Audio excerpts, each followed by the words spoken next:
Yo, what's going on, everyone? My name is Melody. I'm a bari sax player, and today I'm going to be showing you guys how to do some brass house jazz techniques on bari sax. Brass house is a new type of jazz. The most common player is Leo Pellegrino in his band Too Many Zoos. There's also Moonhoosh, which are fantastic, and actually they also signed my saxophone along with Leo P. And they use a lot of these techniques in a lot of their music. And my most popular video is me the first time I got to play the overtone glissando, which is kind of Leo P's signature move. That's the going really low and then going really high while keeping the texture of your low note. I'll just show you. That one, I'm going to be showing you how to do that, and some other things that Leo does, like the, I don't really know what this is called, it's like a G chromatic tremolo.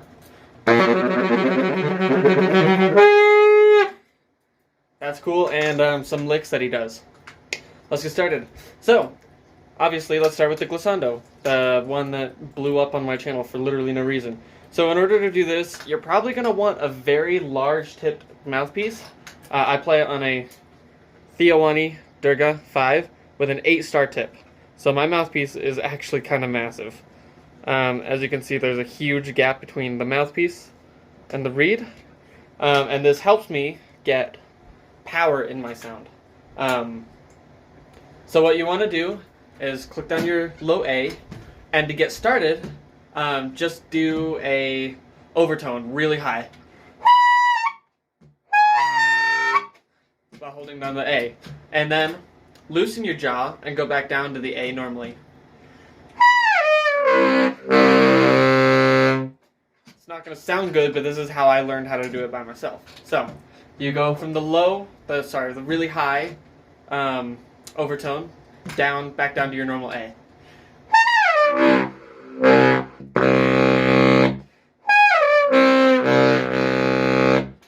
And then what you want to do is go back up.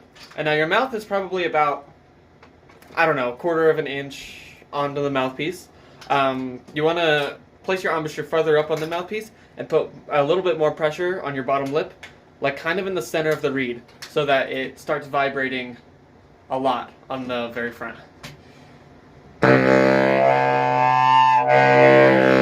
It'll sound like that. And then you want to put more pressure and more air and think about how your saxophone is going to react to it. So you don't want to lose the very bottom note, the A, while you're going up. You want to keep that keep sounding while your overtones are going. So you just got to keep that in mind while you're doing this, and you won't get it immediately. It took me like a year. But this is how I learned how to do it. So just to go back, you want to start on a high overtone, and then loosen your embouchure, go back down, and then do the same thing back up while keeping a very tight embouchure.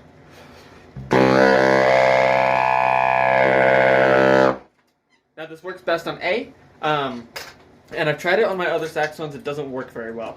But yeah, that's the overtone glissando. It's very fun.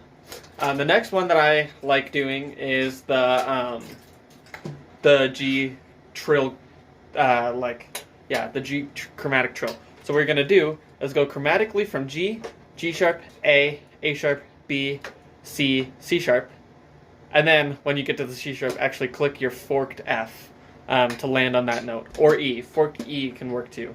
But these forked notes sound really good to end on. And while you're doing that, keep clicking your high F palm key like this. So it'll sound like this.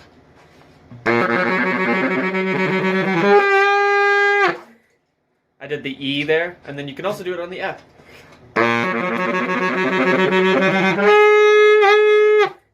I like the F because we can do a lick after that Leo likes doing. That like it's the most known on his BBC Proms video where he goes.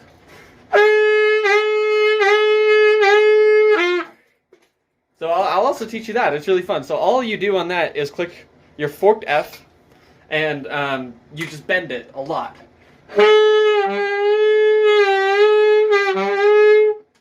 And if you do it really fast, it sounds cool. And you can do that thing with your hand. And then you go back down to C. D. Palm D.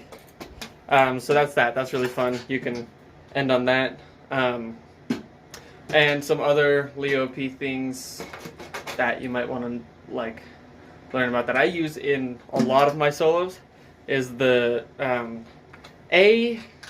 It's not technically a trill because you're still staying on the same note, but it's when you hold down your high A and you click all three of your lower keys down really fast, like this, and it sounds really cool. And while you do that, you want to lift up your B key like on the beat. So it's da da da da. And then you can keep going up chromatically. And it's really cool. It's fun to do. So yeah, when you're doing that, click down all three of these, lift up the B to the C. Sorry. So lift up B to go to C, then C sharp, and then D.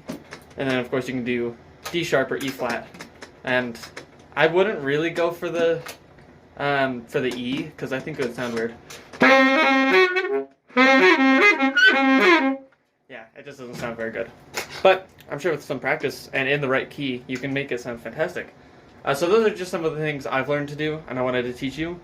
If you're confused on any of these, let me know. I can make a future video that goes more in depth on any of these techniques. Catch you later. Have a good one.